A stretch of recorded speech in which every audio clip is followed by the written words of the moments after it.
Hello, my name is Eric Clausen, and I'm the author of the topographic map mystery, Geology's Unrecognized Paradigm Problem. And this is the third in four lectures related to the book. These are all standalone lectures, so you don't need to have heard the other lectures to understand this lecture. The topic of this lecture is trying to solve the topographic map mystery. And the topographic map mystery discussed in the book relates to landforms like those seen on this map that you're seeing here,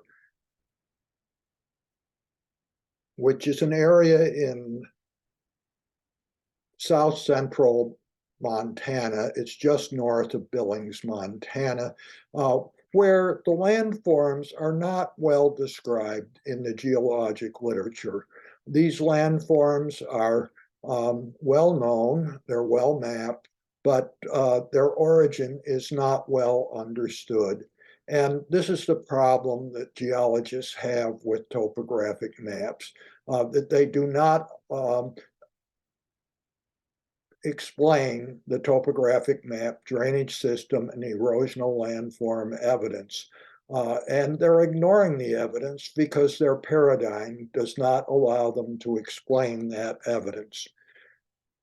Now, in the previous lectures, which, as I said, you don't need to have heard to understand, I discussed the nature of science and I discussed scientific paradigms. And because scientific paradigms are important in this lecture as well, a scientific paradigm is a framework of ideas. It sets the terminology and it sets the basic understanding that a scientific discipline has, that defines what that discipline is and that enables the members of that discipline to communicate with each other and to build on each other's work.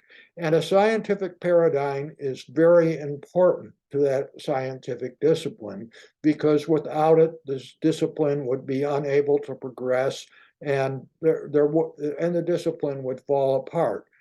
Now, there are some things that scientific paradigms do that the scientific disciplines frequently do not adequately recognize. And one of the things that a scientific paradigm does is it enables scientists, if they look, to identify evidence that the scientific paradigm cannot satisfactorily explain. And that's what this whole lecture is about. It's about evidence that is not adequately explained by the paradigm, and that evidence is referred to as anomalous evidence.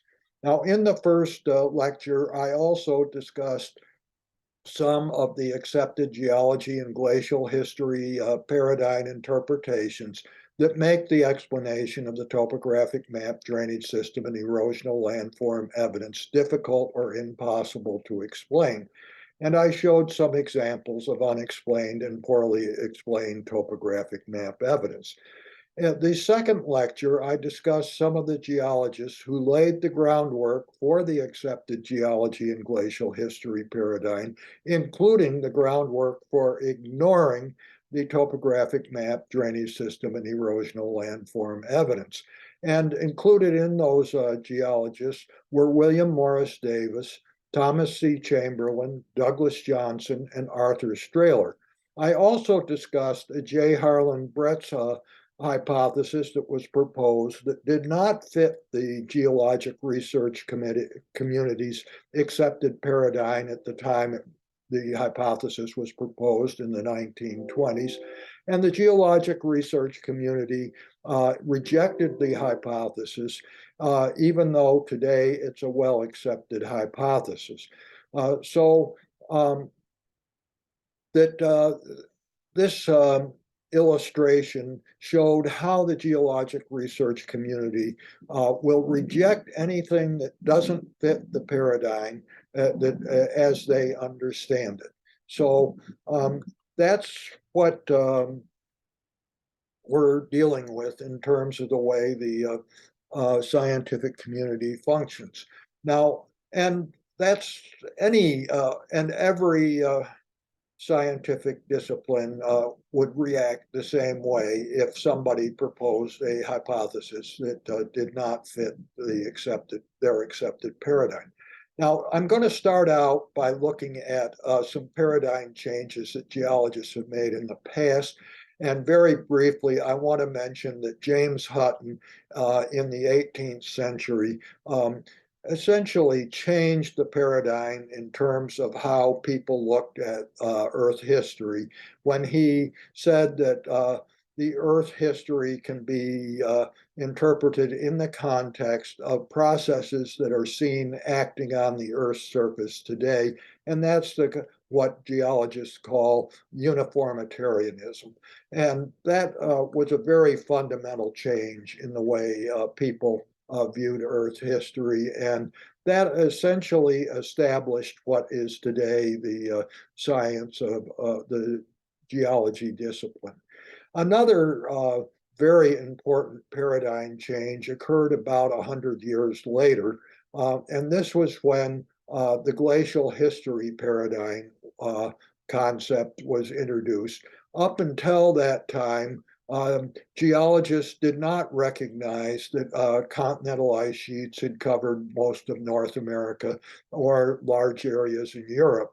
And the continental ice sheet hypothesis that developed when the glacial history paradigm was established assumed that the ice sheets did not deeply erode the North American continent, and it assumed that most of the American mountain ranges and drainage systems, especially south of the glaciated area, were already in existence at the time the continental ice sheets formed.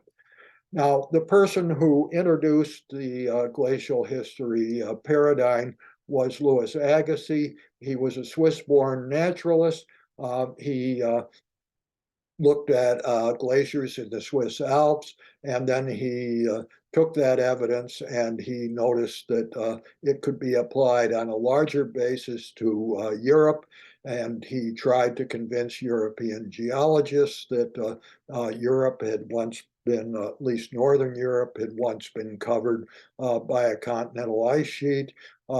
That he didn't get a real good reception there. He did come to the United States, where he got a position at Harvard, and most of his work at Harvard was in the area of zoology, but he did throughout his career point out evidence in North America that indicated that much of North America had been covered with a continental ice sheet.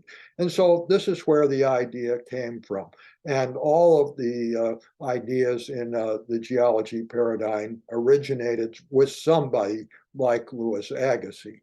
Now, there was a geology paradigm change that occurred in my lifetime, and that just 60 years ago, geologists looked at the fit of the continents that you're seeing here, and they really didn't have a good explanation for it. They saw it and they looked at it and they thought it was a remarkable coincidence, but they really had trouble explaining it.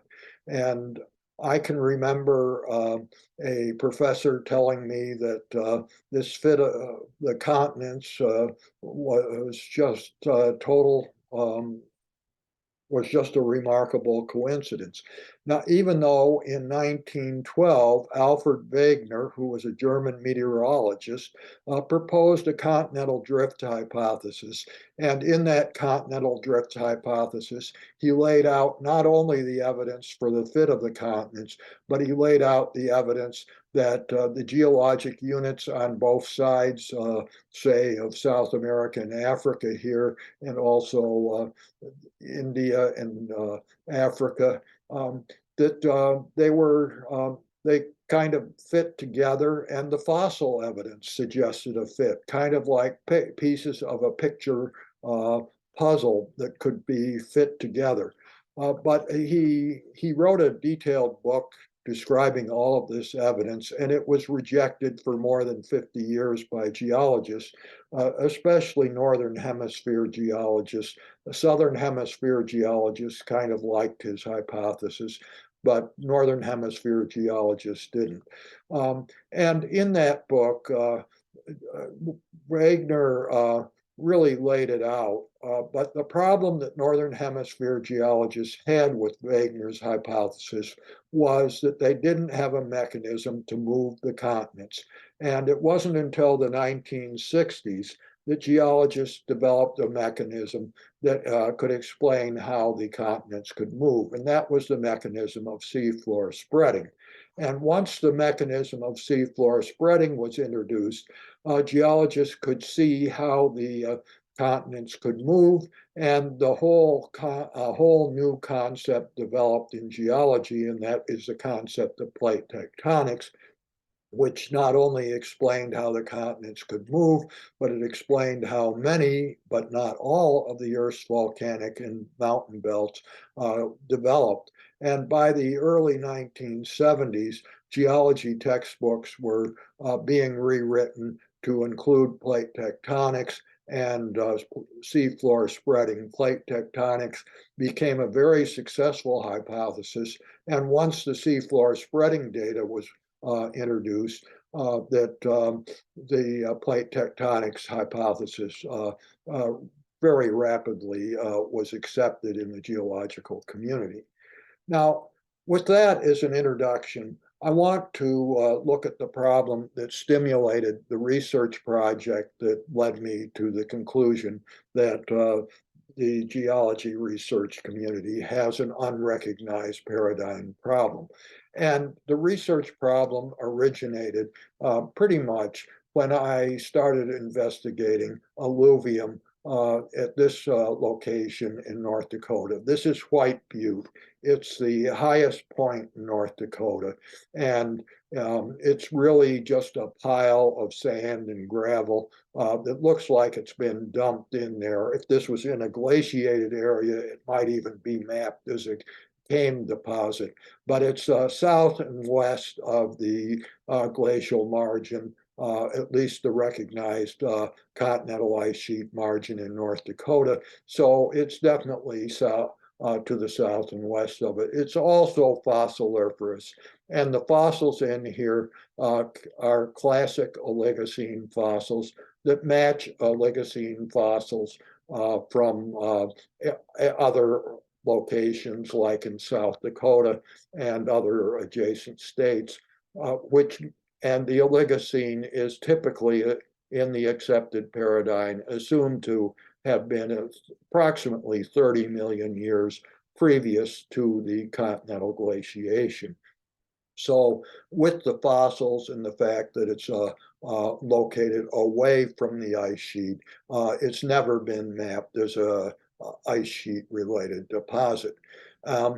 That what got me interested in this particular location was that it contains distinctive igneous alluvium, and by igneous, these are volcanic rocks with that were at one time molten, and they have, some of them are very distinctive and have some distinctive colors or distinctive inclusions called phenocrysts.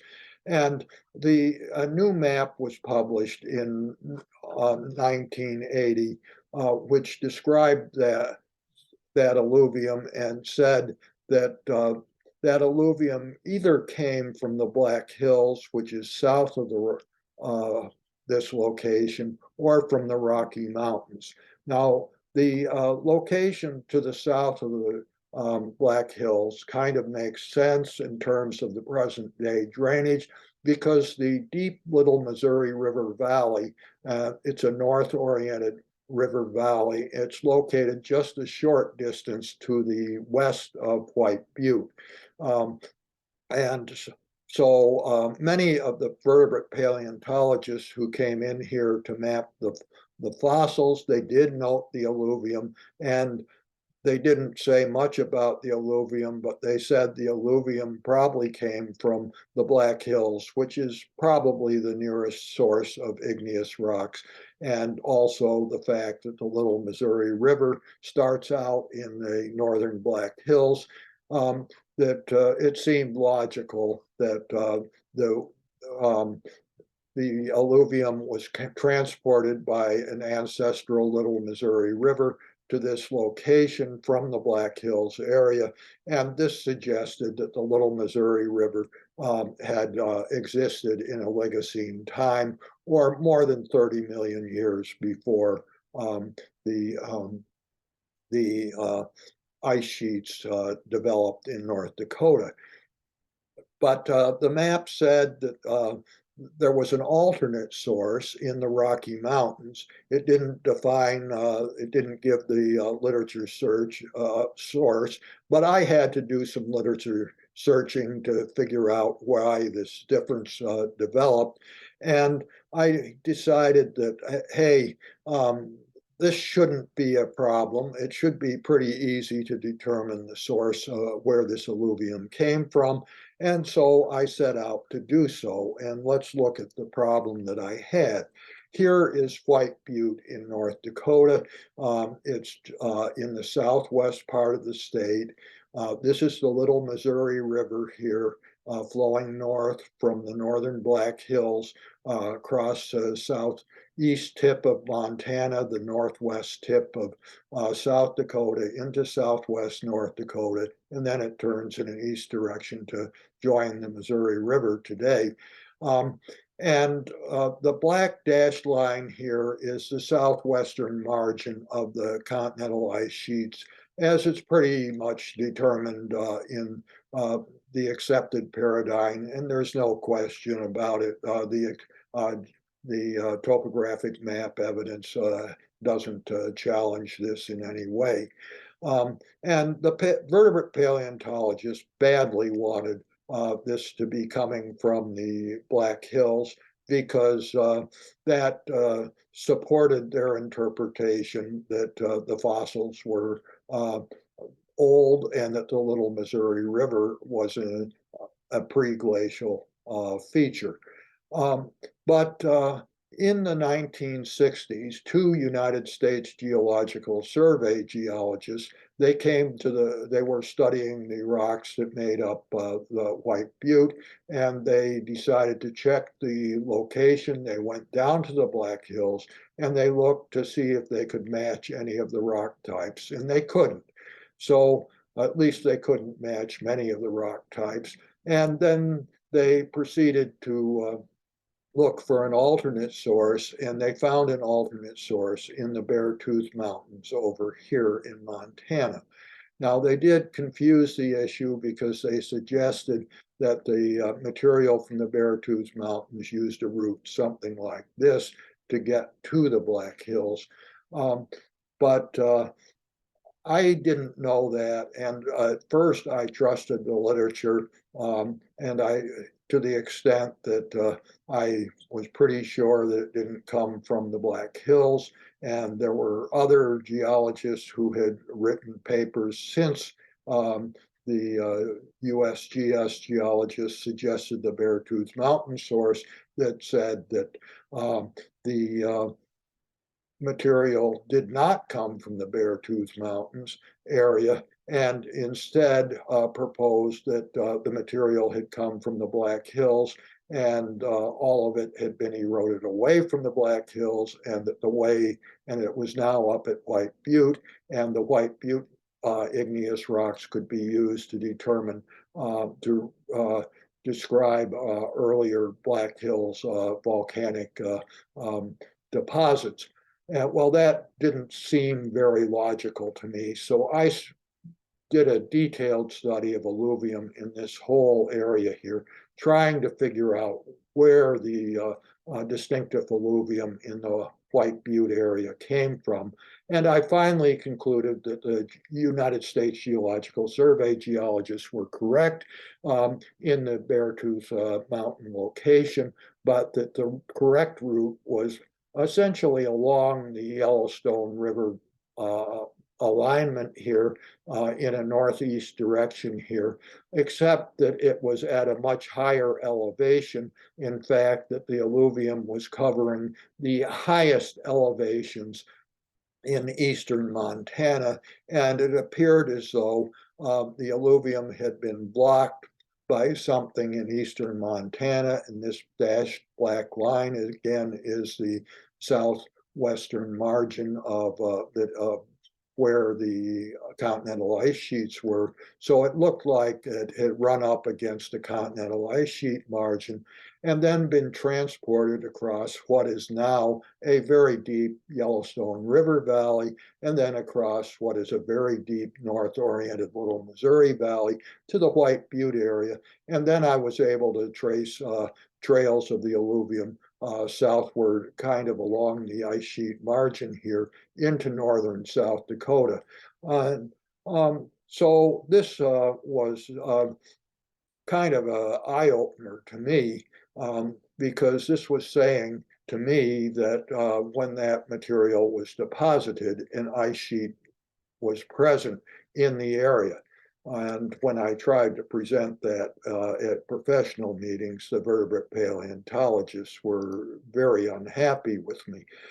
So unhappy with me that eventually I decided that I could not fight the vertebrate paleontologists. There were many more of the vertebrate paleontologists opposed to me than myself. I was one person against probably a whole dozen vertebrate paleontologists that were working in the area that were insistent that I didn't know what I was talking about. And they wouldn't look at the evidence, but at least they wouldn't go out and check it. But anyways, I decided that I had no choice but to come up with a different approach to the whole problem. And because I was trained in topographic map interpretation, I decided to use topographic map interpretation to see if I could figure out what the continental ice sheet margin meltwater had done along the continental ice sheet. Now, this location is a little bit to the north of White Butte. It's in North Dakota, but we're still south and west of the mapped continental ice sheet margin. This is the Little Missouri River flowing north. It's on the floor of a deep valley. There's a steep slope going down into the valley. This is North Dakota Badlands here. And then we have a upland flat area that's draining to the Missouri River. And it's literally almost 150 miles to the Missouri River this way. And these squares here are each a mile. So we're not that far from the Little Missouri River. This is an asymmetrical drainage divide where the drainage to the Little Missouri River is much closer, much shorter than the distance to the Missouri River on the other side.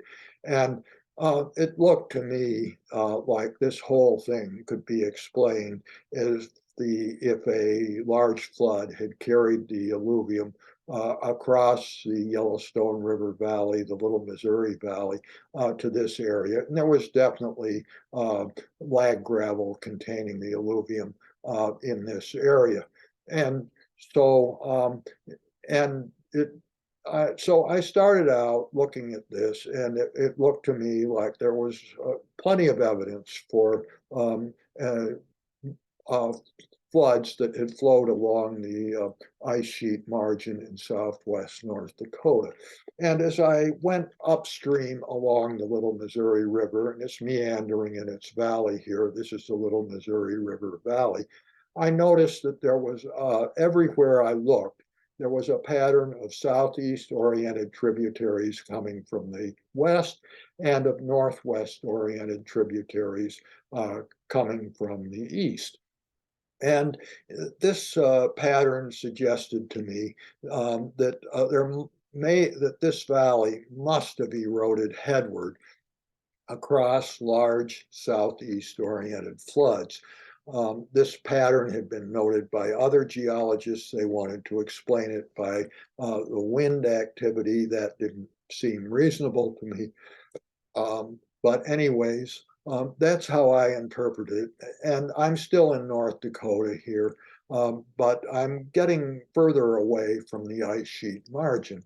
And as I came further to the south, I started looking at the ice sheet, the drainage divides between the Little Missouri River and some of the north-oriented Little Missouri River tributaries.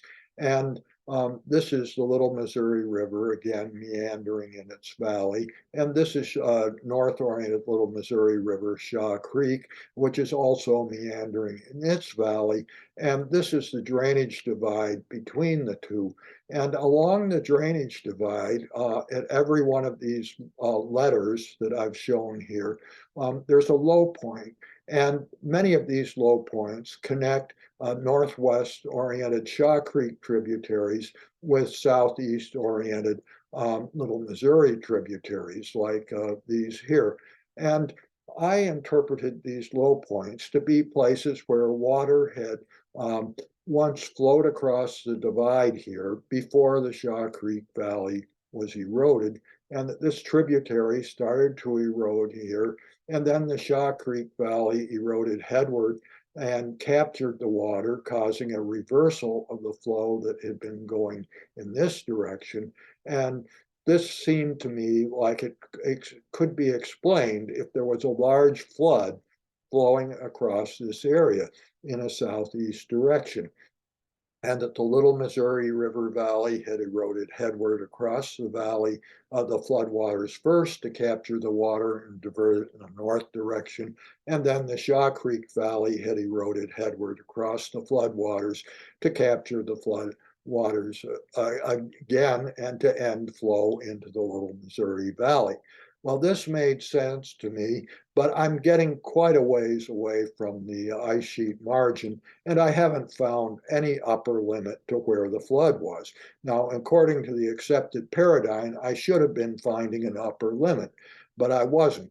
And to show you the problem here, here is North Dakota. White Butte is about right here, and this is the Little Missouri River here, and the first um, North Dakota topographic map I showed you was about here. Then I showed you one here, and then the Shaw Creek area is about here. And I'm getting down pretty close to the Black Hills, and I'm still finding that there's a huge flood that seems to be flowing between the Black Hills and the ice sheet margin. Well, that made sense to me, but the elevations are getting higher and higher, and nobody has ever previously described a large ice sheet marginal flood going in this area. And one of my colleagues at the university where I taught just used to laugh at me and say that I didn't know what I was talking about. And here, looking at it with some imagery, here's the ice sheet margin. Here are the Black Hills. This is the Bighorn Mountains. These are the Laramie Mountains here in Wyoming. The Beartooth Mountains are over here. And what I was seeing is a huge flood flowing in this direction here. The red arrow here is showing the slope of the land. So as I'm getting down towards the Black Hills, I'm getting to higher and higher elevations. And this was bothering me. And another problem that I had was when I started looking at the Black Hills, I started seeing the evidence that floodwaters had flowed across the Black Hills. Now, today, the Black Hills stand almost 1,000 meters higher than the surrounding plains. And I'm not saying that I just couldn't believe that a flood was 1,000 meters deep. The only way I could interpret the fact that a flood had flowed around on this is anastomosing channel complex, crossing what is today some of the highest areas in the Black Hills. Um, that the only way I could explain this is if the Black Hills had not been uplifted and did not have their present elevation at the time the floodwaters flowed across the area, and that possibly the Black Hills were uplifted as the floodwaters were flowing across the region, or at least after the floodwaters had flowed across the region. Um, but this was puzzling, and this was totally alien to anything that the accepted paradigm would suggest. And as I was proceeding south along the Little Missouri River, I was seeing features like this. This is a jump off. It's a escarpment surrounded basin in northwest South Dakota. It's to the north of the Black Hills. It is a known Oligocene fossil location. This is the Little Missouri River flowing north just to the west of it. The squares here are 1 mile on a side. Um, so and this is an asymmetrical drainage divide like what we saw up in North Dakota again between the north-oriented Little Missouri River and east or northeast-oriented Missouri River tributaries that travel for 150 to 200 miles to reach the south-oriented Missouri River. And this feature looked to me like it had been eroded by a large southeast-oriented flood that had been captured as the Little Missouri River, which is in a fairly shallow valley here, that as the valley eroded headward across the floodwaters and diverted the floodwaters northward into North Dakota towards the ice sheet margin. And that was another problem that I had. If these floods were coming from the ice sheet, how was it possible for the Little Missouri River Valley to erode headward from the ice sheet location? And I needed to learn a lot more about what was happening. And as I went further south and I got interested in those escarpment surrounded basins because I had seen one up in North Dakota and I had seen them on other topographic maps because I knew that in Wyoming and along the Wyoming-Nebraska border here, that Goshen Hole was an escarpment surrounded basin that was very similar in some respects to the jump off that I had seen. And I remember from being a student at the University of Wyoming in the geology department that there had been we'd had a real discussion about the origin of Goshen Hole. And there is some literature that says there was a large river that flowed in an east direction that eroded this headward and then for some reason ceased to flow here. But in the discussion that we had at Wyoming, it was pointed out that there is no evidence for that river, and it would have had to have come from the Laramie Basin, which is on the west side of the Laramie Mountains, which are just to the west here. And that while there are canyons crossing the Laramie Mountains that the water could have come across, that the Laramie Basin is today a pretty dry area, and it's not a place that you would expect a large flood or a large river to come from, and especially when you've got a stream valley just to the west of this that would have blocked anything. So anyways, I started looking at these and I put together a map of some of the more prominent ones that I could see in the Great Plains area and Rocky Mountain area. And this is Hoskins Basin, and I showed it to you in the first slide that I showed on when I gave you the introduction to this lecture. The Russian Springs Escarpment, it's um, the western end of it, which was just to the east of the first of the topographic maps that I showed you north of White Butte, and the jump off, which I showed you, Goshen Hole, I've shown you. The Scenic and Sage Creek basins in South Dakota are just east of the Black Hills. In north and eastern Colorado, there's a similar feature at Chalk Bluff, and in the Colorado Piedmont area, Adobe Creek. And these, for the most part, all have opened in a south or southeast direction, suggests supportive of the large flood that I was interpreting to have flowed across the Little Missouri Valley here that you see here. But Goshen Hole was a little bit more complex because the water had to come from the Laramie Basin, which is a very high elevation basin in Wyoming. And there was really no logical water source there. And then to further complicate matters, on the other side of the Laramie Basin is Bates Hole, which opened in a northwest direction, and then further to the west, in the south edge of the Wind River Basin is the Beaver Divide escarpment surrounded basin, which opens in a north direction. And these are both at high elevations. So if my flood origin hypotheses for these was correct, that meant that the floodwaters had to be crossing high elevation areas in Wyoming. And this was really perplexing to me because nobody in the accepted paradigm would even consider this to be a reasonable hypothesis that continental ice sheet meltwater floods got down here.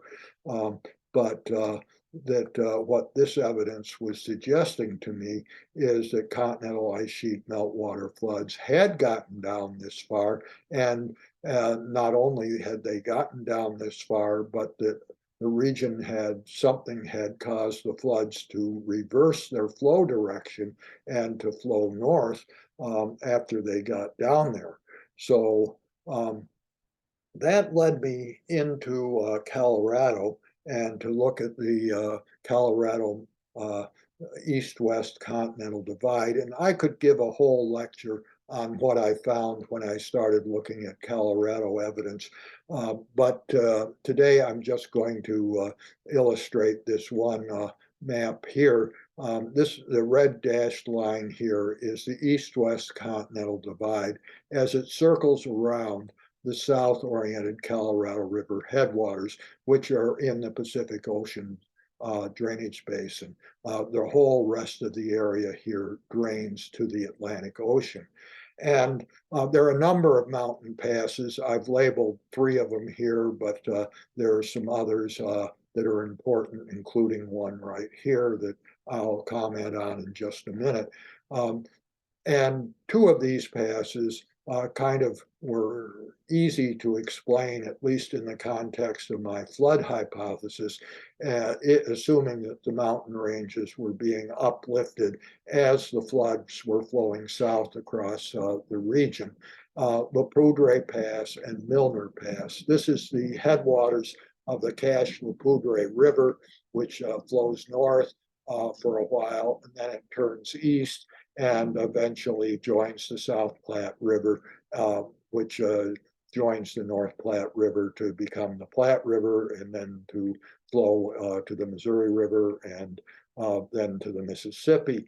And it seemed to me that it was logical that south-oriented floodwaters had flowed down into this area before the mountains were uplifted, and that the floodwaters had diverged here with one branch coming this way and another branch coming this way, so that Milner Pass and La Poudre Pass were eroded by south-oriented floodwaters flowing into what is now the Colorado River headwaters area, and that these floodwaters were eroding the Colorado River valley headward into the rising Colorado Rocky Mountains. And as the mountains rose, that the valleys here, their floodwaters could not erode their valleys fast enough to keep up with the rising mountains. And eventually, the rising mountains created the drainage divide and forced a reversal of the south-oriented floodwaters to form what is now the north-oriented Cache-la-Poudre drainage system. At least the headwaters are north-oriented. Well, over here, Cameron Pass is somewhat different. It separates what is today a north-oriented drainage route that today goes to the Cache-la-Poudre River, but there's a very clear valley connection to the north-oriented Laramie River. So it could have very easily also have fed the Laramie River, which goes up into the Laramie Basin. And Cameron Pass links that drainage route with the headwaters of the west and northwest oriented Michigan River, which goes to the north-oriented North Platte River, which then goes into central Wyoming before it turns in a east and southeast direction to go into western Nebraska and join the South Platte River to form the Platte River. So what seemed to be logical to me is that south-oriented water had once flowed not only along what is now the north-oriented Cache-la-Poudre headwaters route, but had also flowed south through Cameron Pass and had also flowed south along the Michigan River alignment into this area, and then across this unnamed pass here to the Colorado River headwaters area as well. And then as the mountain uplift occurred, this route was blocked, and the water then was reversed in this area. In other words, was Cameron Pass uplift also blocked the south-oriented water, reversing it here. So, but there was still south-oriented water coming on the Michigan River alignment from the North Platte River, which the north-oriented North Platte River had not been reversed yet. And so the south-oriented water that was coming here turned around and flowed north through Cameron Pass into the Laramie River and possibly also into the Cache-la-Poudre River. And so this was explaining where the water that eroded Goshen Hole came from. Well, let's look at this in the bigger picture. The red square area that you see here is where the previous map was, where those mountain passes were. And this is the Colorado River here going to the Pacific Ocean. The H here defines the Cache-la-Poudre River, which is joining the South Platte River here. And this is the Michigan River coming up to the North Platte River that comes up into central Wyoming before it turns in a southeast direction here. And the way I could explain this was if the North Platte River Valley was eroding headward across these large south-oriented floods, it would have beheaded the water that was flowing south along the Laramie River drainage route. And this is the Medicine Bow Mountains between the Laramie River and the North Platte River. And so the area to the east of what are now the Medicine Bow Mountains, the water would have been reversed to flow north when the North Platte River Valley captured the flood flow and diverted the water towards the to the east towards the Missouri River which is further to the east in Nebraska. And then as the North Platte River Valley eroded headward, it eventually captured the floodwaters further to the west, and that had the effect of causing a reversal of flow that created what is today the North Platte River Valley. And so I was able to explain with this evidence how the North Platte River, the Laramie River, and the Cache-la Poudre River drainage routes developed. And these passes down here in this area were critical. But I decided, hey, this is pretty interesting. And I knew at this point that I was way beyond anything that the accepted paradigm would accept. I was presenting evidence at professional meetings, but I was getting terrible pushback at professional meetings to the point where I was even told by the North Dakota Academy of Science that I could no longer present at the North Dakota Academy of Science because the vertebrate paleontologists who at that time were in control of the North Dakota Academy of Science just said that what I was talking about was crazy. Um, so what um, but I decided my evidence is just too good to let it sit. And so I decided I had to come up with a way of documenting the evidence that other people would look at. And so I sat down and I decided, well, the only way that I can really prove this is to look at every drainage divide in the Missouri River drainage basin and determine how those drainage divides develop and look at what the topographic maps evidence shows. Now, at that time, digital topographic maps were still not really available. So I was using hard copy topographic maps, and I had to lay them out on big tables and look at them. It took me 3 years to do it. I wrote written notes, but and I set my data up in a database that was digital. But when I tried to present my results, which confirmed everything that I've been telling you, when I tried to present those results to the North Dakota Academy of Science, I was told that, hey, your results are crazy. We don't even want to look at your data. And that was very discouraging. And for a long time, I just was discouraged, but I finally decided, hey, this data is too good and it's too important to let it sit somewhere. So I decided to redo the 3 year study, and it took me 3 years again to redo it. I was retired by that time, and I did the second study, and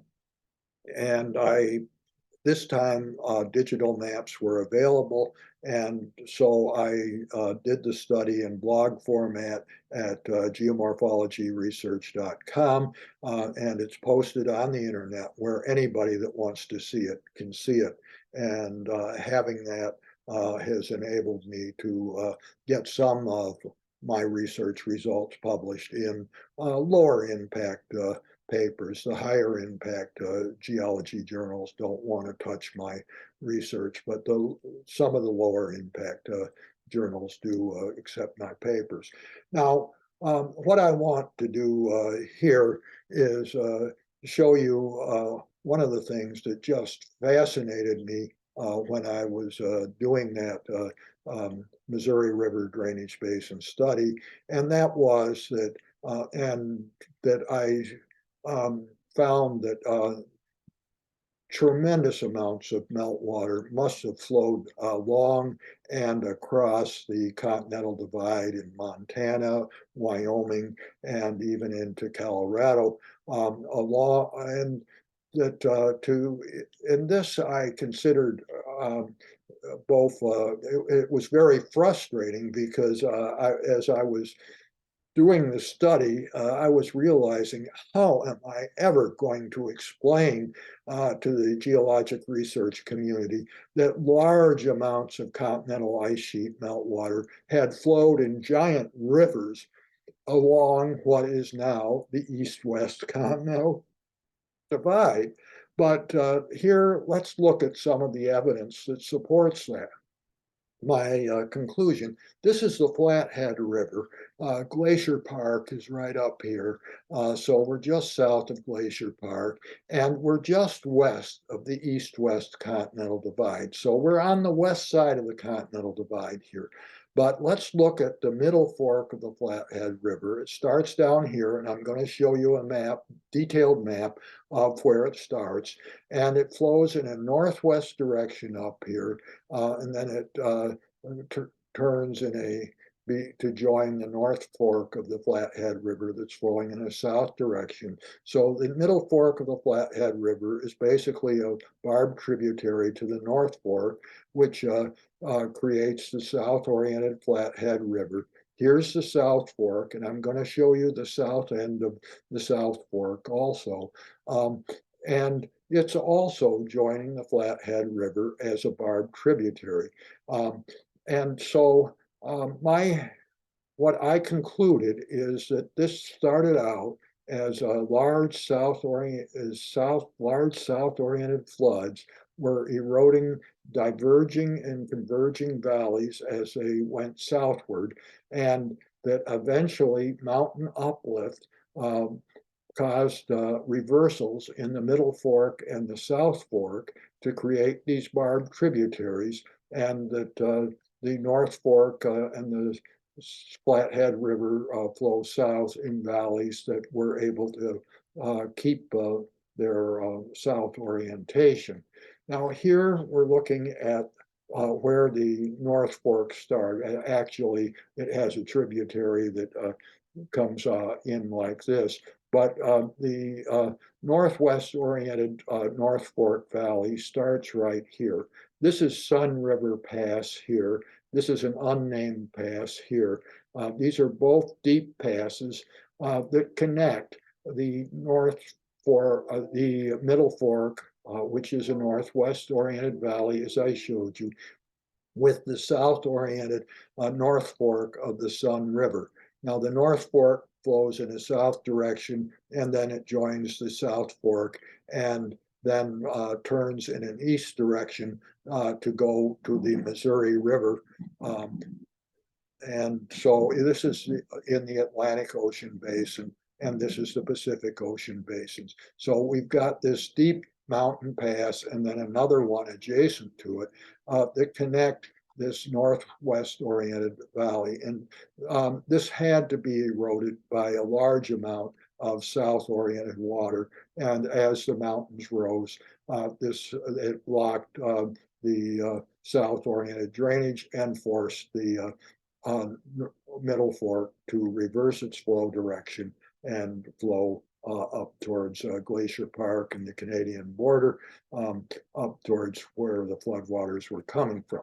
Now, looking at the South Fork of the Flathead River, it's even more dramatic because there's no pass. It's practically a flat-floored valley connecting the northwest-oriented headwaters of the South Fork of the Flathead River with the southeast-oriented dry fork of the North Fork of the Blacktail River. Now, the Blacktail River flows in a kind of loops around here, and it eventually flows in a west direction to join the Clark Fork River, which also the Flathead River joins, and then it gets to the Columbia River and the Pacific Ocean.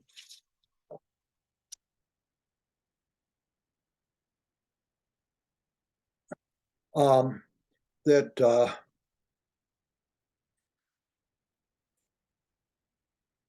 sorry that interrupted me, but let me keep going.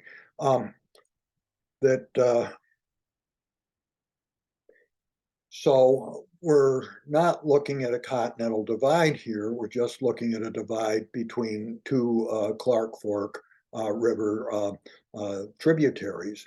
but it's clear that water had to once flow through this valley, which is literally um, hundreds of feet deep. And we're west of the Continental Divide here, but let's proceed south in the continental, along the Continental Divide, and I could show you hundreds of well, not in Montana, but dozens of passes like this in Montana. And then as I go south into Wyoming and Colorado, I could show you many more passes where there are deep valleys cut across the Continental Divide, like Elk Park Pass here.